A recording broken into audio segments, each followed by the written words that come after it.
Good morning and welcome to the Core Connection. I'm Mira Rubin here with you on Enlightened World Network. And today's topic is exhaustion and replenishment, and whether we give ourselves the gift of that and all the surrounding dynamics. But before we get started, let's take a minute or two to get present. Let's take a deep breath in through your nose and hold it.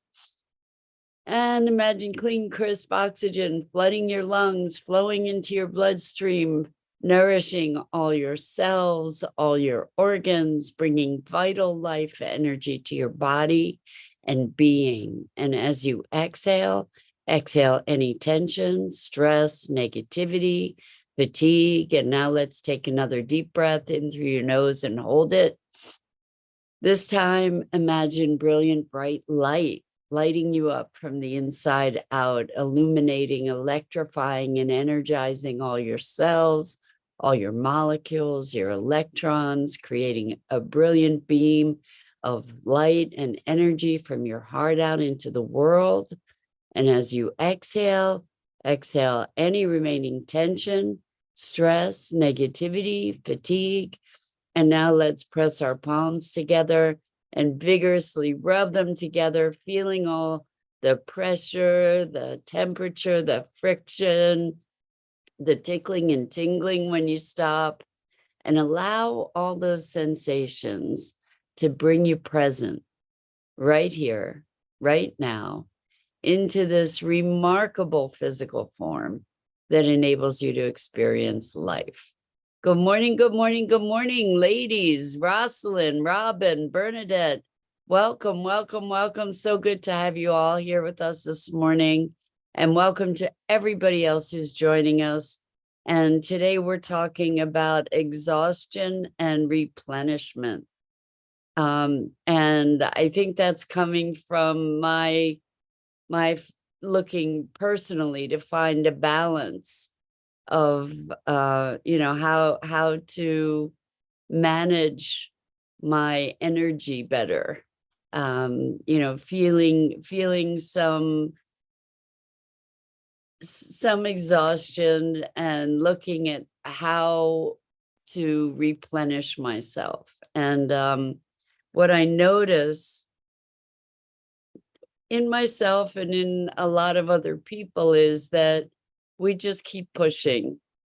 It's like I'm tired, I'm exhausted, whatever, but we keep pushing because we've got to do all this stuff. We've got all these things we have to accomplish. And the truth is that if we push even further, we just get more exhausted and we deplete ourselves often to the point of getting sick.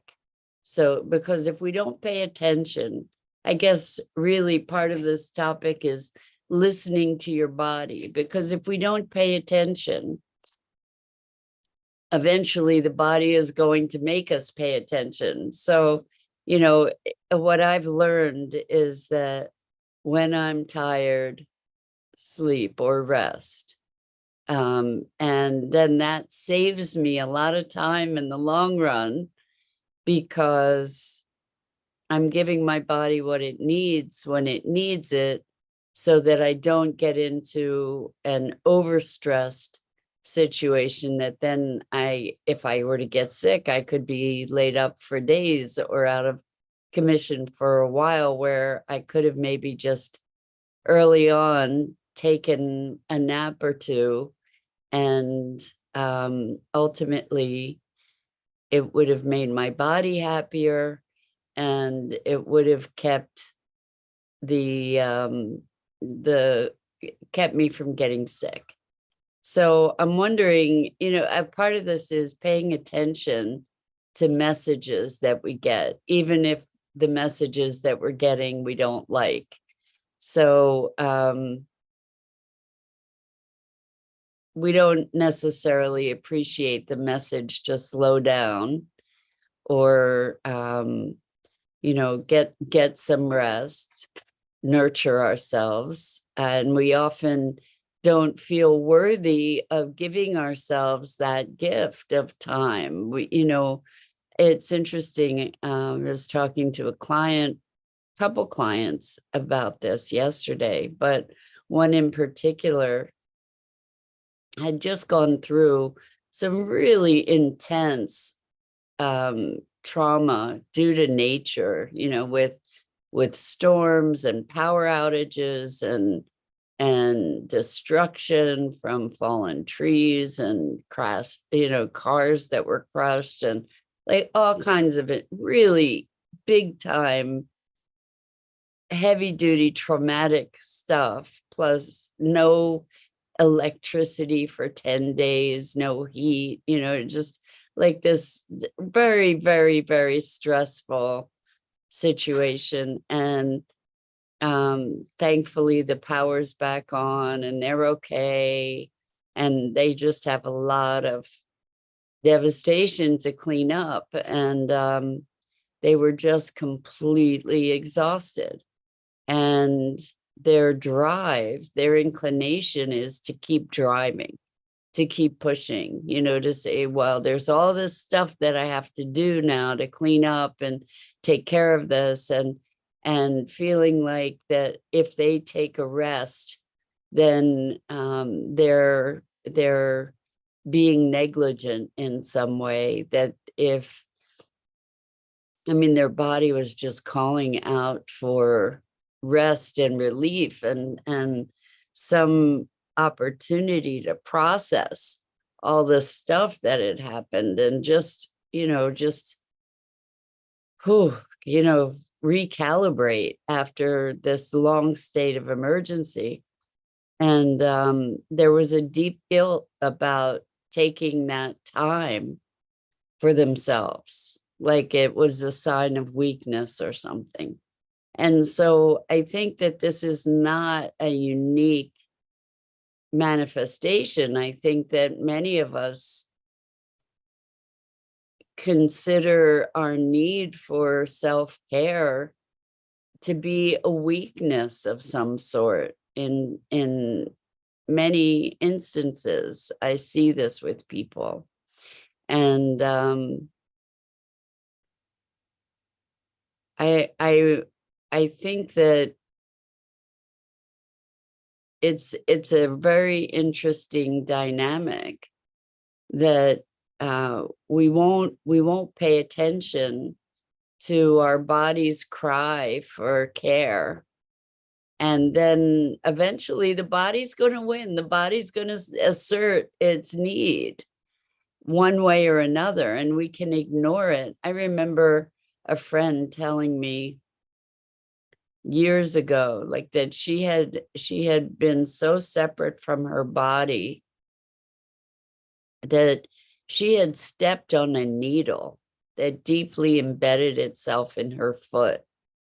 And she was so disconnected that it wasn't until it got tremendously infected that she even noticed. And I think that this is something that so many of us do, is we dissociate from our bodies, from our experience of our physicality. And that dissociation enables us to push past our limits in ways that are not healthy. Whether it's ignoring physical symptoms of something. Of course, there's the other extreme where, we can fall into hypochondria, perhaps, but when we ignore the messages that we're getting from our bodies, calling, crying, pleading for care, and we ignore it, pushing past it, judging it, considering it weakness or laziness, or whatever other judgments we might have. So I'm wondering so many of us value ourselves, and this was the case with this person who had just gone through all this environmental trauma. We value ourselves by what we do, what we can accomplish. And if we're not doing, then we don't feel worthy. We don't feel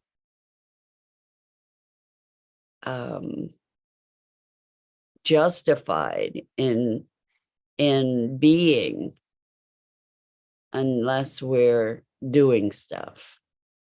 That there's a need to prove ourselves somehow, to prove our worthiness by pushing. And I wonder for you, what do you notice in yourself when you're not feeling well? Do you care for yourself? When you're feeling exhausted, do you allow yourself to rest?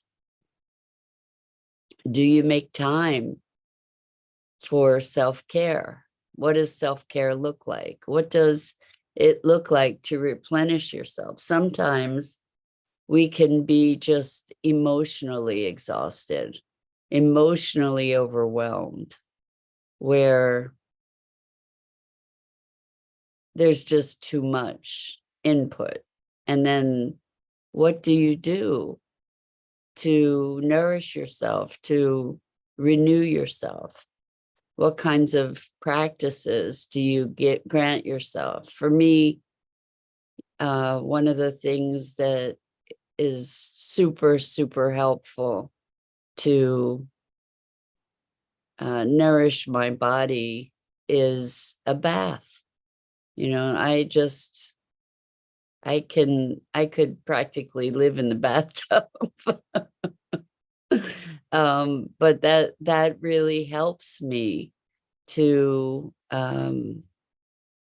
recalibrate, to settle down, to find a space of ease. Some of us can meditate. Oftentimes when I'm in a state of exhaustion, I don't have the energy to do some of the things, because we're talking about doing again, that might replenish me. Sometimes the best thing you can do is curl up and take a nap. I think naps are underrated and a wonderful gift. Even sometimes a 15-minute nap can make all the difference. So what does it take for you to pay attention to the requests made by your body, the needs made that are expressed by your body? What does it take to get your attention? Do you have to wait till your foot is infected before you notice that you stepped on a needle that was embedded 2 inches into the foot? I mean, does it take getting ourselves to a place of a breakdown to recognize that the emotional tension that we're experiencing is too much?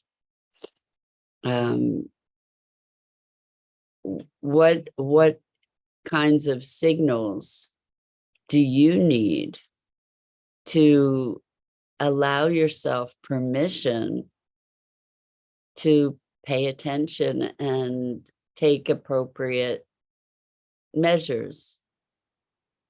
So sometimes we just need to unplug, and that's okay.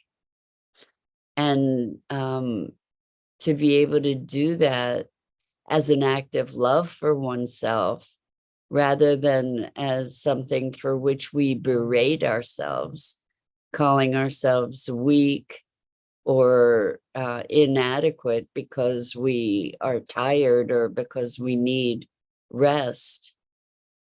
There's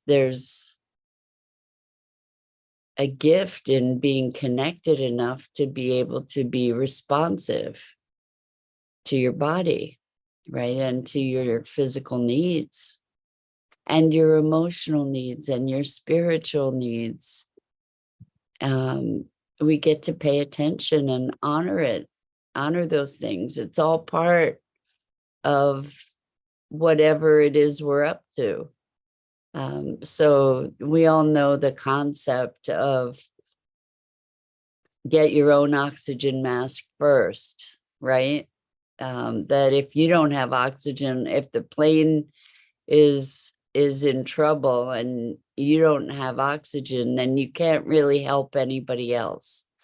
So it's take care of yourself in order to be able to take care of what you take care of in the world. So Rosalind says, I get sleepy early because I get up so early. If I need to get some stuff done before going to bed and I'm tired, I'll give myself 20 minutes by sitting down with a cup of tea.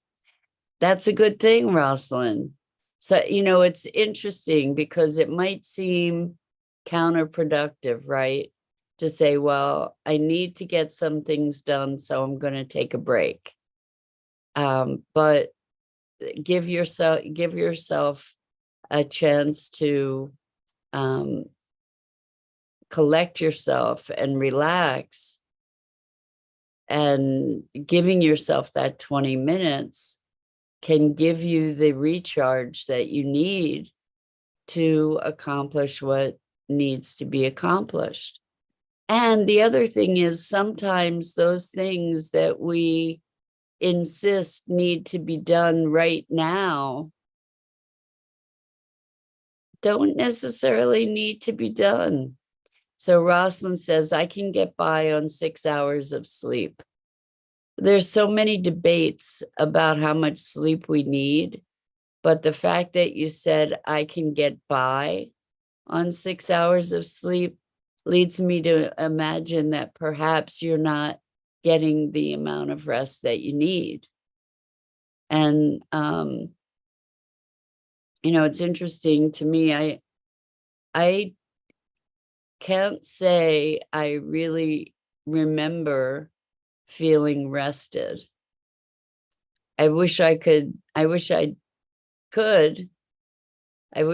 remember a time. I wish I could know that. I wish I could wake up feeling rested, but I don't.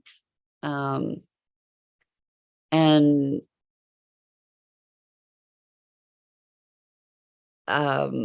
so I often personally feel like I'm on that edge where, I get to take a few minutes here or there to just sort of relax. And sometimes, just relaxing, laying with eyes closed, or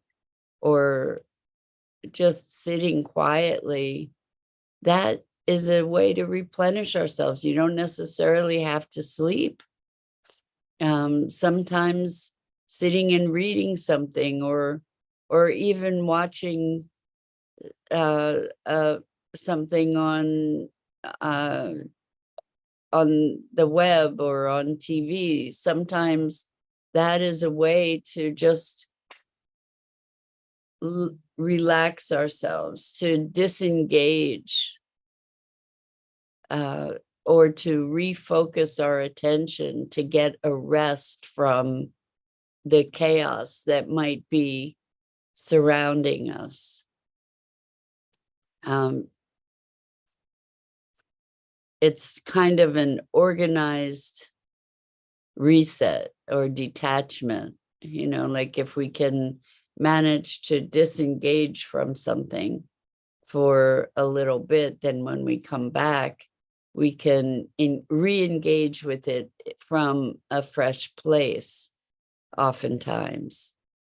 So I think it's a good practice to check in and recognize how listen. If you find yourself saying, I'm so tired, I'm so tired, I'm so tired, how many times do you have to say that before you do something to support you in recovery before it becomes an emergency.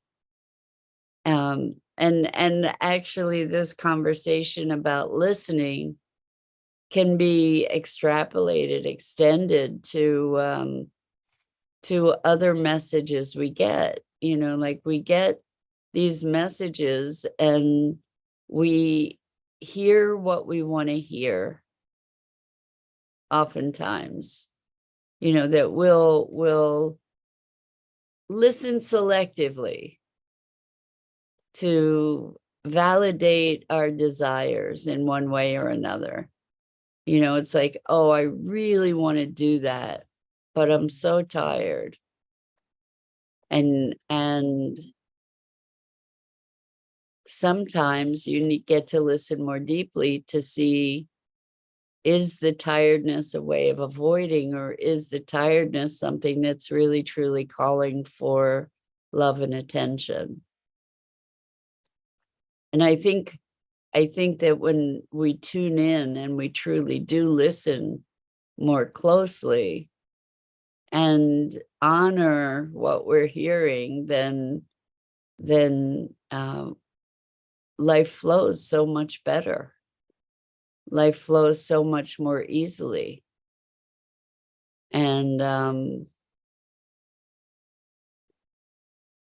I think physical rest, I know that lack of physical rest is tied to all kinds of ailments, mental, emotional, as well as physical ailments due to physical exhaustion. And our culture is such a work and productivity oriented culture that there's a drive to do, despite or in spite of however we feel, and that's actually valued, that's encouraged by our culture in so many ways. Rosalind says, I wondered if I was getting enough sleep, so I got a Fitbit watch. My sleep score depends on how much REM and deep sleep I get. For the most part, when I feel rested, it's often around 6 hours. And often I don't complete the things I want to do before bed. And that's okay because they get done as needed. Thank you for that, Rosalind. It's true. The things that we think we have to get done aren't necessarily things that have to get done. And there are things that we can let go of in order to care for ourselves in a better, healthier way, and to allow ourselves the grace to let some things fall by the wayside. It's like, what is the priority?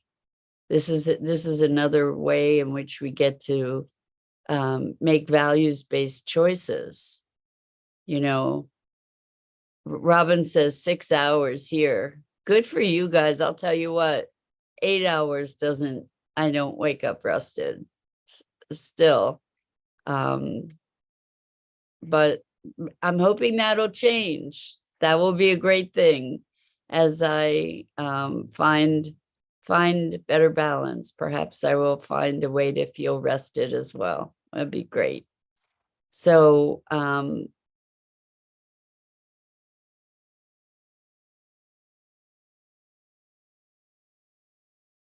I've heard a lot of people talking about being exhausted, and there are lots of emotional stressors or a lot of things that could be emotionally stressful in our lives and in our world. And I think to ignore that, I guess we ignore that at our peril, is my thinking about it. And so that we may be calling for a greater level of care and attention Robin says, I need to watch the replay. My connection isn't that well this morning. Well, we so appreciate you being here with us, Robin, and hopefully you'll find the replay worthwhile. It's really a cautionary tale and also a permission, hopefully, that we get to grant ourselves to care for ourselves, to care enough to be responsive to the needs that our body expresses and our being expresses. Sometimes it's too much. And we need to pay attention when it's too much. I years and years ago, I was in a situation that was super, super stressful, and I didn't know how to care for myself. And I had a moment when just my body switched, and that's when my hair started falling out. And so there are consequences. There are consequences to not paying attention to your body expressing a deep need for care. And Robin says, self-love sounds like we need to apply to our bodies and our needs, 100%. So with that, and good morning, Dido. So good to have you here with us as always. With that, that's it for today. I'm Mira Rubin. This is the Core Connection. And I go live here each weekday morning on the Enlightened World Network Facebook page and YouTube channel at 9 a.m. Eastern. And I invite you to check out the other awesome programming on Enlightened World Network and Enlightened World Living. And until next time, so much love to you.